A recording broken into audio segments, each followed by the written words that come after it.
work for Democracy Forward. I lead the Civil Service Strong initiative, and Democracy Forward has been one of the organizations that's been bringing these lawsuits.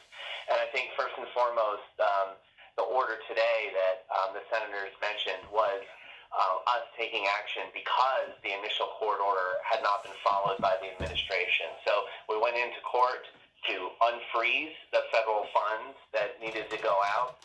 The judge agreed and blocked that freeze. And then we got word that maybe the administration wasn't adhering to that court order. So we went back to court again, and we got a new order today. And that is a process that can escalate.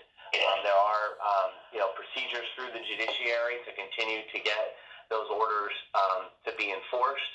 And I know at Democracy Forward and the other organizations, the unions, everybody that is fighting for federal employees will keep going through those procedures in the courts to enforce those orders. And I'll say, as somebody who tried a lot of cases for about 17 years, here's my thought about this. When one branch exceeds their authority, it depends upon the people in the other two branches stepping up to say, hey, you can't do that. And look, I understand why people are nervous. Will Congress step up if there's Republican majorities?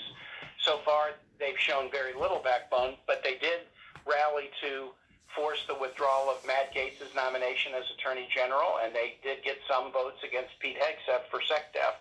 So there are little glimmers of Republicans' willingness to stand up on this or that issue. But if the president starts to violate court orders, we'll have to really push that, and we may get more Republicans to go with us. Similarly, we may not have a lot of confidence in the Supreme Court, but I'll tell you this.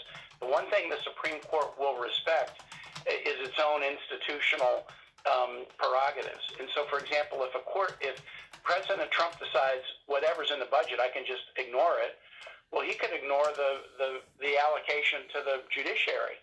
And if he could rewrite his allocation to the EPA on his own say-so, he could do the same thing with the courts. And in fact, there are already some moves on some of the expenditures in the judiciary that he's trying to make unilaterally. And that, from my experience, that's likely to get the court to grow a little bit of a backbone.